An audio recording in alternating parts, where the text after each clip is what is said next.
Welcome to This Week in East Brunswick. Not only can you see gymnastics at the Olympics, but right here in East Brunswick, there's a Russian coach teaching local students how to work out on the trampoline. Jennifer Enton wraps up her summer job series with a young self-starter. And we'll have information on a special charity softball game coming up this weekend.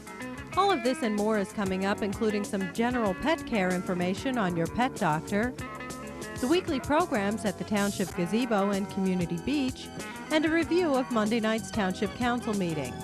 But first, here's a quick look at next week's schedule on Channel 8. Lenore Kulik starts the week with information about fitness gimmicks and fads on Monday morning at 10 on Look Great, Feel Great. She also shows how you can get in and stay in shape on Wednesday at 2:30 and 7. At 10:30 on Monday morning, Stories from the Library features stories about naughty kids and animals. On Tuesday evening, tune into You and Your Money with host Paul Hansen at 7:30. And at 8 o'clock, Judith Lebline shows East Brunswick how to exercise the right choice. Wednesday, join Dr. John Kopko, Superintendent of East Brunswick Public Schools, for a look at the new social studies curriculum. That's on Spotlight on Education at 7:30. At 8 o'clock, it's 18 Growing Up in East Brunswick for a look at the college experience. This Week in East Brunswick returns next Thursday at 7 and 8 p.m., and Let's Talk Health falls in between at 7:30. This week, Steve Sackman discovers the benefits of transcendental meditation.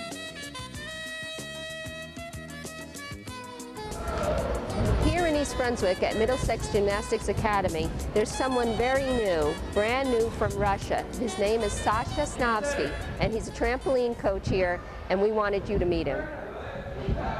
Sasha, tell me now, Sasha is your family name, but your name is Alexander Snovsky. Yes. And correct. Sasha, is it a Russian tradition to use the family name? Yes. Mm-hmm. Yes. Now tell me about your career on the trampoline in Russia.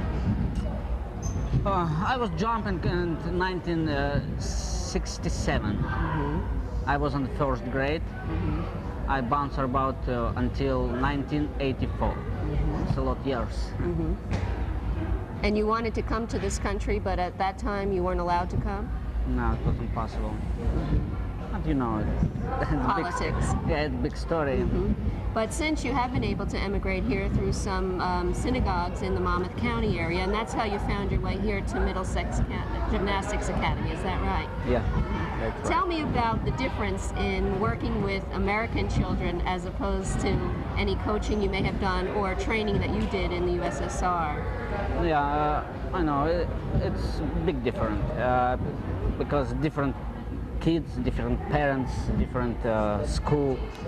But you know, Russian politics and Russian education, like military, it's the most discipline. It's coach said. What the coach said goes. Yes.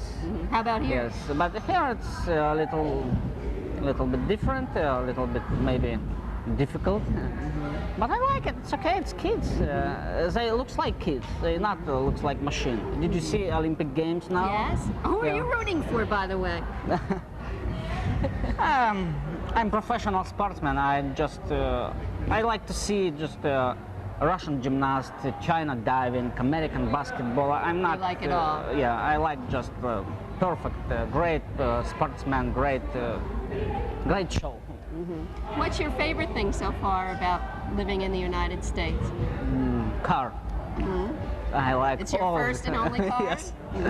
And how about the shopping malls? I hear you're interested in those. No, it's so difficult for me. Well, how about your first time in the supermarket? That had to be really something. Yeah, it's like shock. Seeing like so shock. much meat available, so many fresh vegetables available. Oh yes. Russian supermarket, like I go into the supermarket maybe 1 minute. Like go ahead and go out, that's it. But here I go, I spend a lot of hours in supermarket. Is it hard to decide what you want to get? Yeah. Tell me something you may have learned from the American children you've been working with. I want to learn him Russian school on trampoline, Russian school on gymnastics, acrobatic. But because Russian school now better than American, but I think a lot of Russian coaches now came to America, and I'll say over a few years. You over think a few it'll years, be yeah. a more disciplined Yeah. sport? Trampoline Yeah. is a very difficult sport, isn't it? Yes, it's very difficult and sometimes dangerous. Yes. I noticed you're spotting one of the older girls there with a crash pad. Safety's a big part of the sport, isn't it? Yeah, it was trouble. This is your first television interview, I understand. Yes. Well, you're doing quite well. Thank you. Actually, you're doing very well with the language. You're going to school for English language. Yes, but now I can't. But a few weeks ago, I'm learning English in Brookdale Community College. And you're getting plenty of practice here with the students. Yeah, but now I'm working in the Jewish Community Center summer camp in Dill as gymnastic instructor. But it's good practice for English lesson and good practice with conversations with American children. It's okay. And your whole family is with you, I understand. Yes. Did I read too that you brought along a German Shepherd dog? Did one of the families do? You brought your dog. So we have a Russian immigrant German Shepherd. Yeah. How do you like that? Did he need a visa too? No, it was difficult because ticket for dog cost me more than my son's. Well, you must love that dog an awful lot. And you couldn't choose. Yeah.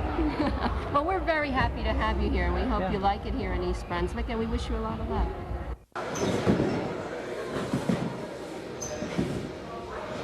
Howard, tell me how you found out about Sasha and how he wound up here in East Brunswick at Middlesex Gymnastics Academy. That's a good question. I received a call from the Jewish Federation in Monmouth County where I live, and they told me that they had a wonderful gymnast and his wife, actually trampolinist and his wife, who was a world champion. He had immigrated to the country and was looking for a job, so they thought since I own a gymnastics school that it would be a natural fit, and it has worked out that way. What kind of impact has he had on the school here? Well, he's had to start very slowly because of the language barrier, but in the last couple of months he's had a tremendous impact because his methods, the technology of the sport, so to speak, has really been unique. He stresses timing and grace and the beauty of the sport, and most of the American coaches don't have too much knowledge, of that aspect of trampolining. Has it been able to attract more talent to the club? He came kind of late in the season, so we really haven't been able to draw any other kids. He's helped to retain a lot of the kids, but we're hoping this September we're going to draw some kids that are really interested in becoming trampolinists. I bet the kids have taught him a little bit about the English language. Oh yes. He's learning some of the slang words and everything like that. But he's also being sent to English as a second language course at Brookdale, he and his wife. And they've made a lot of progress, and now he communicates quite easily with the kids. And is he becoming Americanized, in your opinion? Absolutely. Absolutely. He watches baseball games, and he's out at the shopping malls and everything, so give him another few months and you won't be able to tell the difference. Well, great. I'm glad to have him here in East Brunswick. You can see he's a very talented fellow, and we're happy to be able to visit him here at Middlesex Gymnastics Academy. Thanks a lot. Thanks for having us. Jody, tell me a little bit about your trampoline career. You just do beautifully. I was 4th in the nation last year at nationals, and this year I made it to World Championships, but we're not going because it's in New Zealand and it's far. Oh, that is So far. we're Well, not congratulations, going. though. Thank you. You're beautiful to watch. Thank you. Tell me about Sasha. This show is about Sasha. Tell me what it's like working with him. He's really good. He adapts to the kids really good. He's trying with his language and everything. He's doing really well. And he's brought a lot of new techniques, and he gives us like an extra push that we need. So it's invigorating for you, and a whole new look at it, Yeah, isn't it? he's great. Is he very strict? I don't know, in some ways, but he has a good sense of humor, and he's really well. He works really well with the kids. And how are you kids doing with the language? Are you teaching him? He's teaching you? Do you learn anything yet? Sometimes we ask him what something is in Russian, and he tells us, and he's picking up our language good. So Teach him only the good stuff. I know. Good luck to you. It's great watching you. Thank you. From Middlesex Gymnastics Academy, I'm Judith Lebline for This Week in East Brunswick. Hi, I'm Jennifer Enton. As the last segment in my series on summer employment, I'm speaking with Brian Fox, also known as Bananas the Juggler. Brian, what is your job for this summer? I'm a children's entertainer. I do mostly children's birthday parties, and I also do company picnics, and I've been doing that for about the past 6 years. Last year I was working at Six Flags Great Adventures as a clown. And this year I'm branching out into something new. I'll be street performing on the boardwalk at Atlantic City. How did you come up with the idea to do all of these different things? Well, way back a long time ago, I'd been juggling for a few years. I taught myself how to juggle, and then I decided that I wanted to go out and do some kind of performing, and I put an ad in the newspaper and started from there. Do you work through an agency, or do you just work by yourself? I have pretty much worked by myself for the past few years. I've talked to a few agencies recently, but mostly I put an ad in the newspaper, I get my cards around town, and a lot of word of mouth gets me most of my jobs. How did you get the job in Atlantic City? Can you just go down there and start juggling, or do you have to apply for a license? No, what happened was I talked to the people that are in charge through the city of Atlantic City, and they had a whole audition process that I had to go through in order to get licensed to be a street performer. What kind of audition process did you have to go through? Well, I talked to the person in charge, and she set me up with an audition time that I came in, and there was a board of directors or something for this program, and then I did my street act for them, and they rated me. They laughed along with all my jokes, and then they let me know in about a week. What are some of the advantages of your summer job as compared to other summer jobs that are more traditional? Shorter hours. When I work, I'm very proud of what I do. I don't have a boss to tell me what to do. I'm very strict. I'm stricter than any boss would probably be. How are you strict?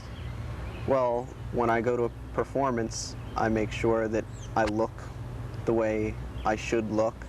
I don't wear gold chains. I don't, that's the reason I'd like to grow a beard, but I don't grow a beard because I don't think it'd look good. That's why I don't have any earrings, certain things like that. Do you feel that this job brings you more money than a traditional job would? Sometimes more, sometimes less, because sometimes you get a full week, sometimes you have nothing to do. You know, it changes. What sort of advice can you offer to other teens who might be interested in pursuing a summer job such as yours? Well, first you have to practice your skill, whatever it is. Some people are jugglers like me or magicians. You have to know what you're doing and be professional. You should learn how to make balloon animals because... That's always the key. Because everybody loves balloon animals, and even if you do terrible in your show, which hasn't happened to me personally, but that always saves the day. And always be professional and always have a good time, because if you have a good time, your audience will always have a good time. Thank you very much for being with us, Brian. Over the past few weeks, I've explored various aspects of finding a summer job. I hope that this has been helpful to you. For This Week in East Brunswick, I'm Jennifer Enton. The Rocky Horror Picture Show is the ultimate movie experience. It is a mad mix of horror, science fiction, and outrageous fantasy. The movie begins with a newly engaged couple, Brad and Janet, played by Barry Bostwick and Susan Sarandon, who are on their way to visit their former professor, Dr. Everett Scott. Through a series of mishaps, they find themselves at Dr. Frankenfurter's castle. Tonight is a special night for mad scientist Dr. Frankenfurter. It is a night where his creation, Rocky, is destined to be born. Wild parties, action-packed bedroom scenes, violence, and provocative songs fill this movie from start to finish. I found this to be an exciting and refreshing change from the ordinary stereotyped horror flick. If you only see one movie this year, that's really sad. Hi, welcome back once again to The Pet Doctor. I'm Dolly Vasta, and my co-host is... I'm Dr. Brian Johnson from the Cranberry Veterinary Hospital in East Brunswick. All right, what are we going to talk about today? Well, since you did so abominably in your test last week, I thought we'd give you a chance to reprieve yourself. So we're going to give another test on general information. I hate tests. I never was good at them, so go on. All right, this is just general information. But I don't go through for and the love of you animals. have to know all these. Start with something simple. Yes. Large beef bones are good for dogs to chew on. Wrong. Wow. Plain old dog food is probably the best food you can give your dog. True. If you feed candy to your pet, it will give it worms. Sweets or candy? Sweets or candy? Probably true. You always yell about it, so it has to be somewhere along that. Cats and dogs go through their heat cycle every 6 to 7 months. I don't know, true? No, the answer is yes or no. Yes. Okay. Having never been a cat or dog. Fresh fish is a good diet for the cat. Fish. False. The distemper vaccine is necessary to prevent the dog from becoming nasty. False. Fleas on your dog or cat Although I'd like to give it to a few people. Fleas on your dog or cat is a sign of poor sanitary conditions. False. Dogs and cats get tapeworm from eating fleas. I don't have the foggiest. Okay. We'll consider you wrong on that one. Bathing your dog weekly will give it a nice, even, healthy, shiny coat. I'd say false. Okay. Dogs are colorblind. False. Well, I think you guessed at most of them, but I think you guessed mostly right this time. Okay, let's go back. One of the biggest problems we have with dogs and foreign bodies is bones of any sort. There is no such thing as a good bone for a dog. So the first question is false. Large beef bones are not good for the dog. And plain old dog food, you cannot improve upon dog food. Dog food is so well balanced today. If whatever your dog had last night, if he ate dog food, was probably a better meal than when you cooked for your husband last night. It's possible. Better balanced, okay. If you feed candy to your pet, it will give it worms. No, it will not. You have to actually pick up the worm egg from the surroundings. That's why we don't like dogs eating grass and doing other things. They pick up these substances outside. It will give them an upset stomach, will not cause worms. Cats and dogs go through their heat cycle every 6 to 7 months. False. Dogs do. Cats have a very unusual cycle. For 6 months of the year, they do absolutely nothing. And for the warmer months, they go into heat every 3 weeks. That's why a cat can have 3 litters in a summer. That's why we spay cats. That's a very good reason. Fresh fish is a good diet for the cat. No fish is good for the cat. There's 2 major groups, red and white, and they both produce problems to upset the cat. The distemper vaccine is necessary to prevent the dog from becoming nasty. This was a popular misconception only a few years ago. Everybody thought that the distemper vaccine prevented them from becoming nasty. This, of course, is false. Fleas on your dog is a sign of poor sanitary conditions. Not at all. Fleas are like mosquitoes. They're ubiquitous. They're all over the place. It's just a matter of controlling them, and regardless of how much you try and what good conditions you have, you can still get a few fleas. But along with fleas, they are the major and only source of tapeworms. So if you control your fleas, you're also going to control tapeworms on your pet. Bathing your dog weekly will keep its coat healthy and shiny. No, it will simply dry it out. That's false. And yes, dogs are colorblind. They have very, very poor, if any, color vision at all. I always thought, real quick, that they just didn't see colors as we saw them. That they did see colors, but not as we see them. Very, very minor, very small color. Essentially, it's black and white, but much more acute than what we have. I don't know. Were you ever a dog?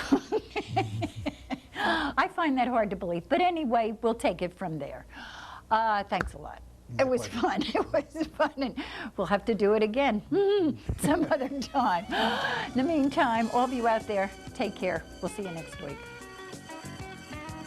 Nicolas Sorrentino is a local youngster who underwent a successful liver transplant in May.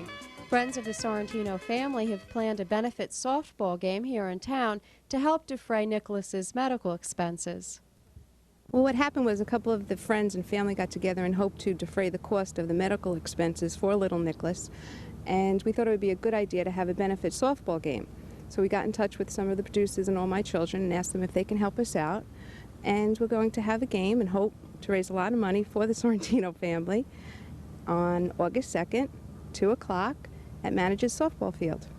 For those of us who don't know, Lucy, tell us who Nicolas is. Nicolas is the son of a close friend of mine, Lynn and Richie. He had his operation on May the 7th, and since then he's been doing remarkably well.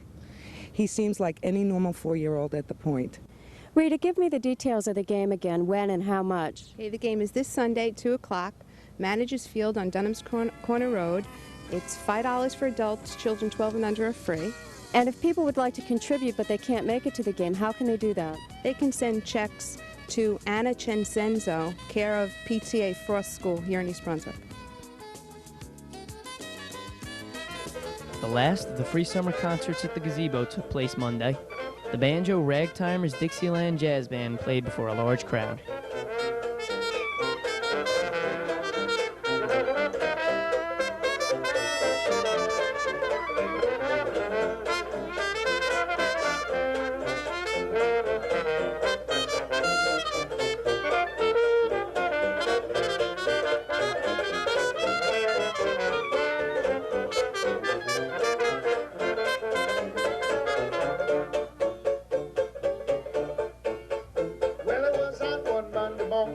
The sun was shining bright. The lady loved the phone, but it was hanging out of line in her backyard, weeping high. Well, she never been a brave man, who up and throwed her down, bellying like a printed cat with a big gang hanging around. To that crowd, she yelled out loud, waiting down, won't you come home, Billy, won't you come home? I've got the whole night long. I'll do the cooking, honey, I'll pay the rent. I know I've done you wrong. I remember that rainy evening, not turning you out with nothing but a fine new gold. I know I'm to blame, honey, ain't that a shame? Billy, won't you please come home?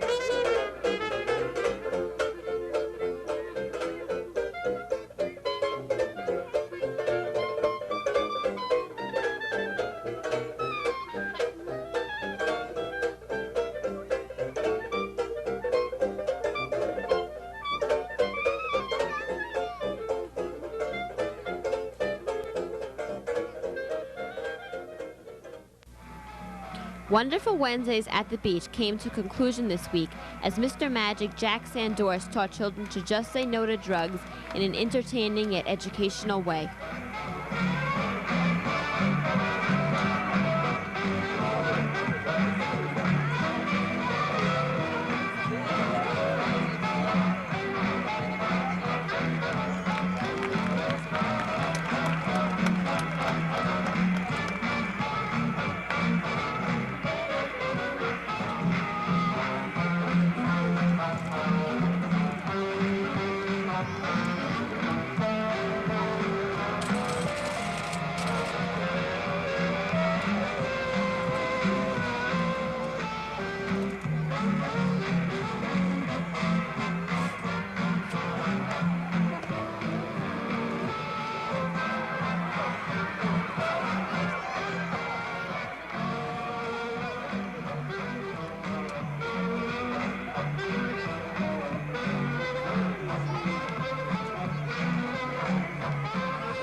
Monday evening's Township Council action meeting started off with a presentation by Township Attorney Bertram Bush. Bush explained the results of an agreement reached between the Township and TKR Cable for corridor rights to run cable through East Brunswick to provide service to Sayreville. But they're going to pay the going rate for East Brunswick Police. They expect to assign 4 people to the project, not including traffic control detail, which our police will provide. They would be starting at about 8 a.m. and work until dark. We're going to try to get them to not do it during rush hour. And I would think that rush hour in Riders Lane is between 7 a.m. and 9 a.m. and between 4 and 7 p.m. So we're going to try to work with them.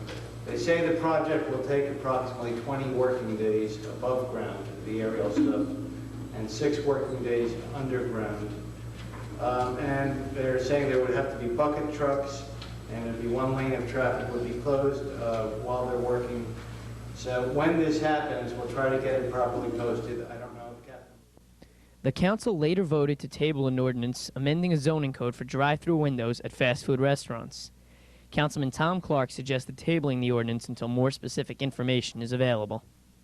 In other council news, the council adopted the 1992 municipal budget.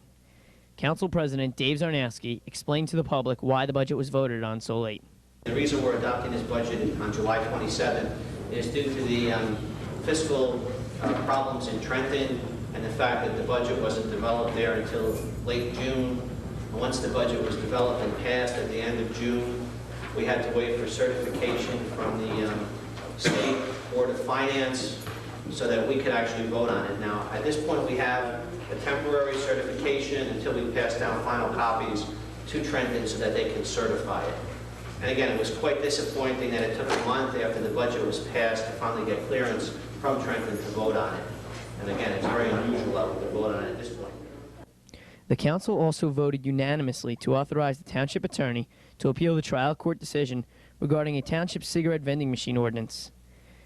Council President Dave Zarnowski explains. Well, I'm glad that it's on the agenda this evening, and I think it will be an issue well worth pursuing for the health and welfare of the children of this town, to protect them from the abuses of cigarettes and the problems of cigarettes, and we're going to pursue it. We have a group, GASP, that has already, offered to contribute $1,000 to the lawsuit in this case. We're very happy that we have their support. We understand there are other foundations that will be interested in supporting this case for the township as well, and we look forward for their, with their help as well. And I'd like to see this go as far as possible until we're victorious with it. Councilman Tom Clark appealed to the public for monetary support to pursue the litigation. I think it's somewhere in the neighborhood, somewhere in the range of $15,000, if not more, to pursue this if it should go to the Supreme Court. It's going to be a fairly large expenditure in budget for the law department. And I guess at this time I would like to ask the newspapers who are here that, being that East Brunswick is taking the lead here in this battle for cigarette machines, I guess I would appreciate it if you could spread the message that the Township of East Brunswick is more than happy to do the work. But of course, we are successful and win. Every municipality in the state is going to benefit by the lead that East Brunswick is taking. So what we're asking you, we're putting an appeal out, to please help with financing of this here battle to litigate the problem. As I said, it's going to be costly for the township, and all the municipalities in the state are going to benefit by it. So what we're asking, we're appealing for municipalities, individuals, whoever wants to contribute X amount of dollars, $1 or $100 in the battle to help the township prepare this case without having just the East Brunswick taxpayers foot the bill. That's all for now. Thanks for watching. We leave you tonight with the Children's Summer Theater performance of Hansel and Gretel. Run.